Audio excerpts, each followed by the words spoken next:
In this screencast, we're going to learn several different ways to solve quadratic equations. But first, let's talk about what a quadratic equation is. A quadratic equation, if it's in the variable x, is something that looks like this. You've got a constant times x squared plus a constant times x plus a constant equal to 0. And all those constants are real numbers, and a does not equal 0. So in other words, you have to have an x squared term in there somewhere for it to be quadratic. Now we're going to talk about 4 different ways to solve quadratic equations: factoring, taking square roots, completing the square, and the quadratic formula. First, let's talk about solving quadratics by factoring. If you can factor a quadratic, this is the quickest and easiest way to do it. So here's how it works. First of all, get all the terms on one side and 0 on the other. Next, try and factor. Now I know I'm going to have a 2x here and a 1x here because I have to get a 2x squared. That leaves me with factors of -3 that are going to go here and here. Well, that means I have either a -3 and a positive 1, or a positive 1 or a -1 and a positive 3. I want to get a +5 in the middle. So I'm going to do 2 times positive 3, which will give me 6, plus a -1 times x, which will give me a 5. And if we do FOIL to check our work, here we go. Whoop, hang on a minute. Let's do the first terms, okay? We'll do first, outside, inside, last. So, first terms, 2x times x is 2x squared. Outside terms, 2x times 3 is 6x. Inside terms, -1 times x is -x. And last terms, -1 times 3 is -3.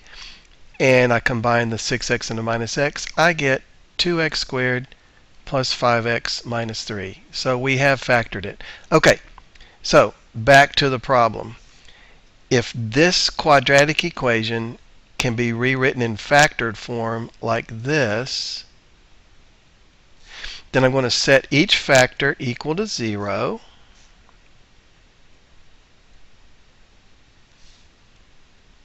And solve for x.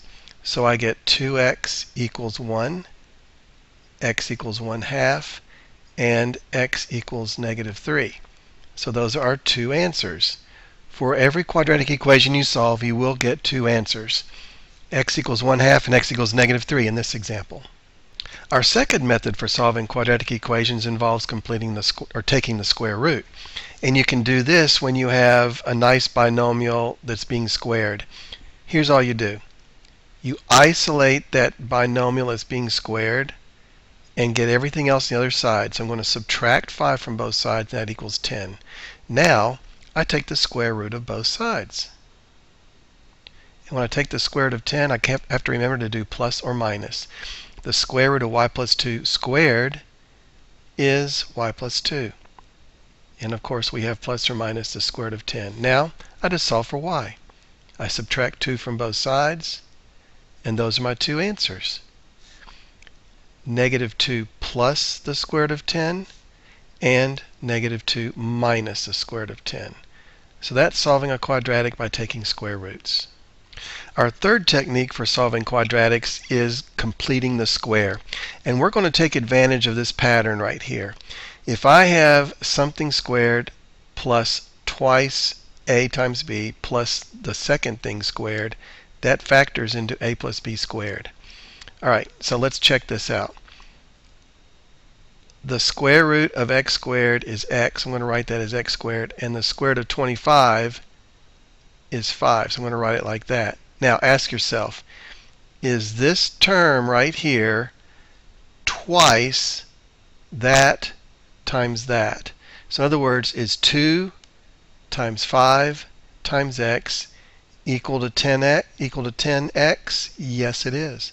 So it fits the pattern. So what this factors into is x plus 5 squared. Now you could do that by guessing and checking. If you wanted, you could go, oh, that's x plus 5 and x plus 5. Therefore, it works. But if you remember that pattern, it really speeds things up. Okay, so here's how we use it with completing the square. I'm going to get the x squared and the x term on the left. I'm going to leave a space, and I'm going to put the constant on the other side, in this case 10, and I have to subtract it so it becomes negative 10. Now, take half of this. So half of 6 equals 3. Square it and add that number to both sides. So you take half the middle term, square it, and add it to both sides. Don't forget to add it to both sides. I have now made this fit the a squared plus 2ab plus b squared pattern. So it's going to be x, and then since that's a minus, it's going to be minus the square root of 9 squared equals negative 10 plus 9, which is negative 1. You see how this fits our square root method now? I'm going to take the square to both sides.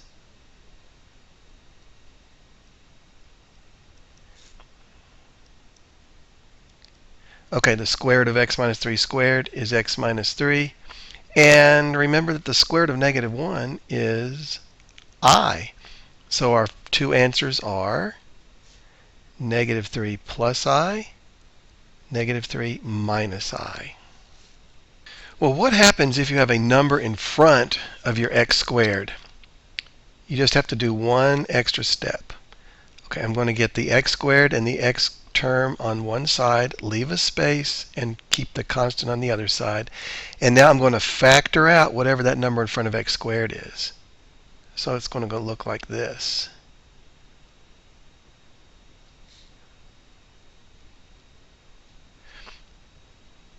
Okay? All right, now divide both sides by 4.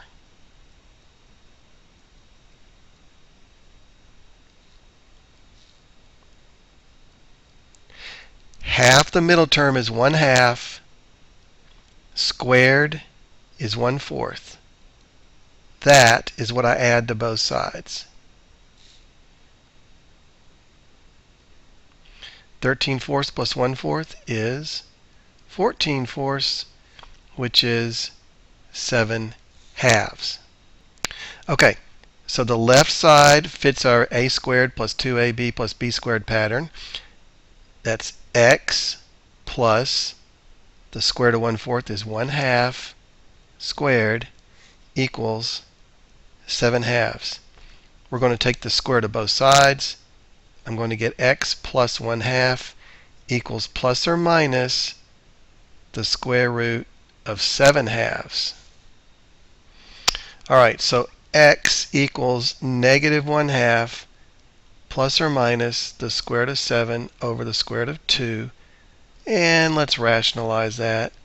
So I get negative 1/2 plus or minus the square root of 14 over 2. So you could say, all right, it's negative 1 plus the square root of 14 over 2 is one answer, and negative 1 minus the square root of 14 over 2 is our other answer. Our last technique is what you use if you can't factor and if you get some pretty messy numbers, so completing the square looks like it's going to be really complicated. It's called the quadratic formula.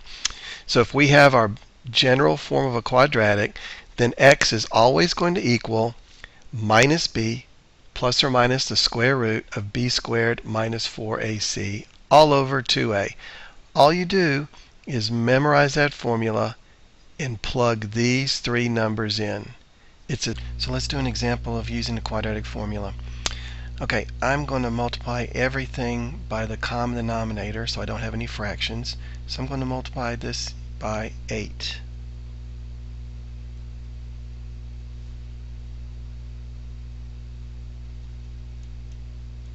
Okay, so I'm going to get 8x squared.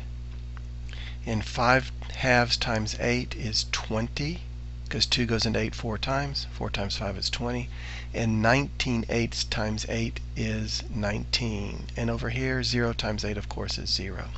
So now I know that A is 8, B is 20, and C is negative 19. Plugging it into the formula, x equals negative b plus or minus the square root of b squared minus 4 times a times c all over 2a. This works out to plus or minus the square root of 1008 over 16, which works out to negative 20. I can take a 16 out of 1008. When it comes out from underneath the square root, it becomes a 4. And now I can take a 4 out of everything. So I'm going to get negative 5 plus or minus the square root of 63 over 4. And I can take a 9 out of that 63. When it comes out from underneath the square root, it becomes a 3. So my final answer is negative 5 plus or minus 3 root 7 over 4. And that's how you use the quadratic formula to solve quadratic equations.